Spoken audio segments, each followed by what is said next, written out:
Now TLO, he recently had that show match with Grubby. The best of 15. Best of 15. It did not go well for him. It was, well, TLO's, I mean, everyone knows his EVP is not that great. Yeah. So. His EVZ, on the other hand, beating out Sen. It's pretty good. Who, I have to say, that was kind of questionable play overall by Sen. But I think he is considered the better Zerg in this case. Maybe TLO is upsetting a lot of Sen fans and just reassuring us that, hey, it's not a race thing. You know, TLO does have the... Oh, I didn't mean Asians. I meant him switching from Terran to Zerg. I have to clarify that before I...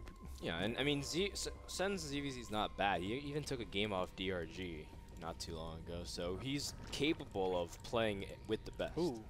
10 pool incoming. 10 pool. Actually, From 10 pool both incoming. All right, both these players being a little tricky. Now I love 10 pool, actually. Yes, and there's a lot of you know, psychology behind that, Andre. Let's break it down for the people watching. Antiga Shipyard cross positions is a map where we love to go 15 hatchery. It's pretty easy to hold because you have your ramps, but 10 pool is the big problem.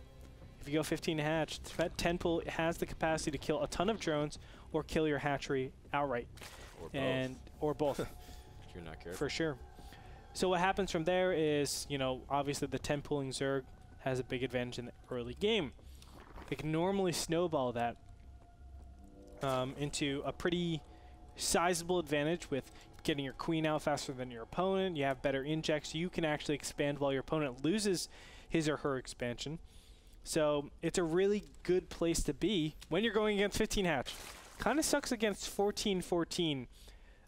You can go kind of even there if you're really, really good in micro, I guess. Yeah. And the last thing I do want to mention, which has been a little bit more popular, is 10 pool speedling. I shouldn't say a little bit more popular. It's a little bit rare, but it has... yeah, I don't see it that often. You don't? Because I've actually seen it a couple times. I'm saying that often. You're saying it's yeah. not uncommon. I'm saying not that often. So. Oh, Sen's drone, scouting drone did get picked off, and they're trying to see if they can trade. Sen going to come down to see who can micro a little bit more. TLO seems to have taken an extra hit. You have to be really cautious, as losing Zerglings really easy can snowball. Wow. 3 Zerglings go down. That's pretty gigantic. It gives Sen the ability to expand or at least take that bottom control, and TLO will not. He has to use an extra larva, which translates to that drone that he lost. It is pretty nice. And Sen, he wants to engage as best as possible without that queen in the area. Oh, God. Oh, Sen is going to engage. Second queen does pop out, though, and Sen immediately pulling back. So, yeah, that was a pretty good call there from TLO and having second queen. He's even spreading his creep to see if he can protect the ramp. But Sen, he is droning up very comfortably back home while TLO is making more Zerglings. Units lost. Oh, Sen is really good at this micro, man. Nice. The micro games. Units lost is 8-6, so he did lose a little bit more than he wanted to right there. But look how many Zerglings are being baited over here. And we do see the Zerglings do get cornered. Sen gets a pretty good scout of everything, sees no gas whatsoever, as Sen now starting speed. He's keeping drones on gas, though. I guess he probably wants to keep it just for reassurance bangliness. Meantime, Spinecrawler gets put down by Sen. He should just be massing up. And I would assume Zerglings, there's a couple of different variations that you can go from here.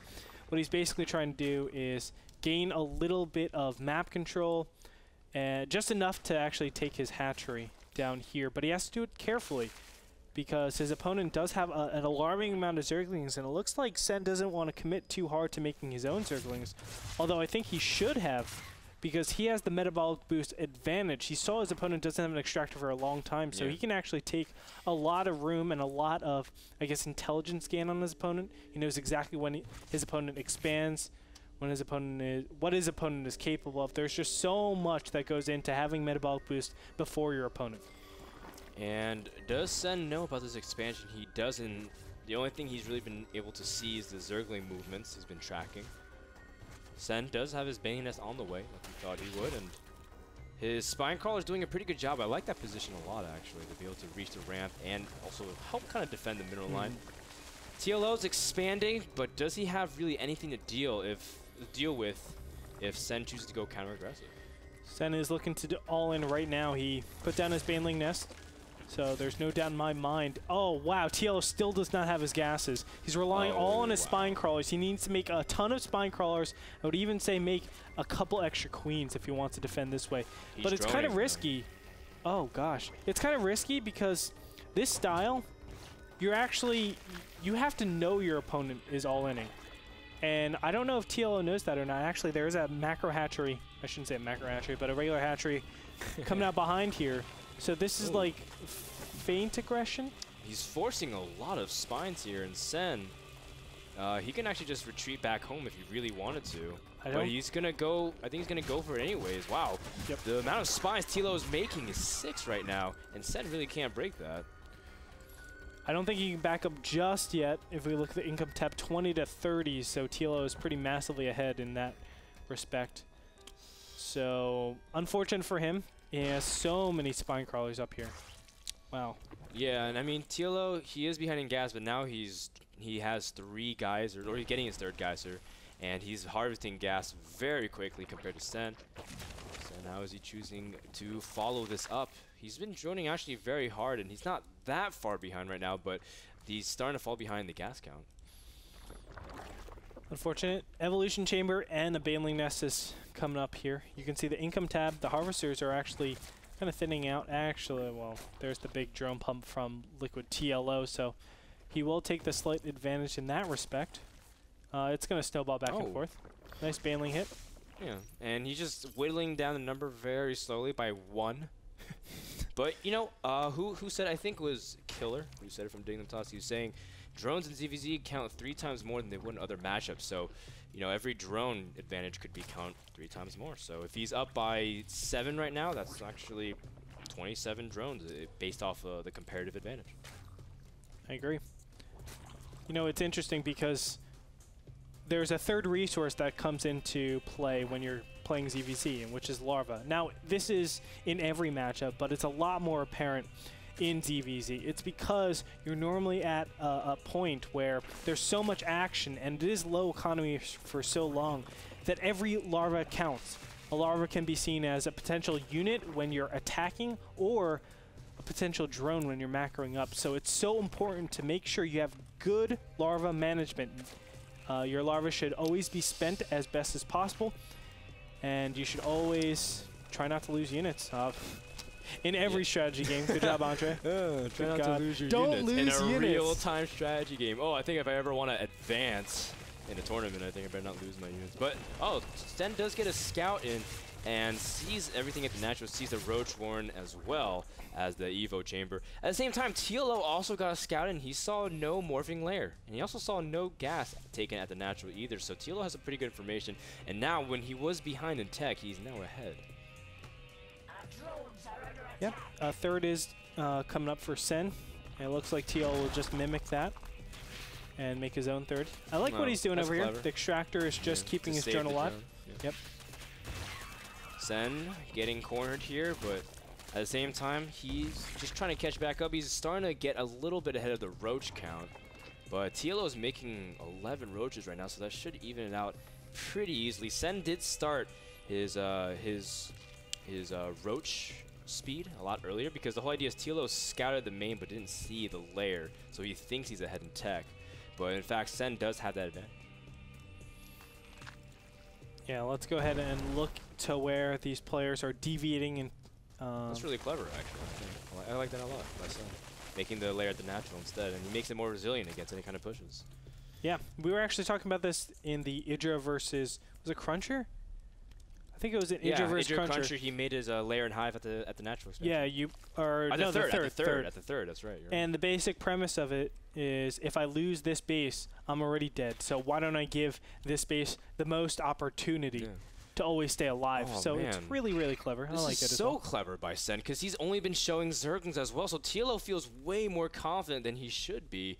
Especially because Sen's been making roaches way earlier than he has, and now the roaches have been revealing banelings, and TLO overstepped his bounds, and Sen all of a sudden has a pretty big roach advantage, 25 to 11. He already has Glial Reconstitution, so he will be able to catch up to this his opponent, but Glial Reconstitution is just kicking in. That is the roach speed for TLO.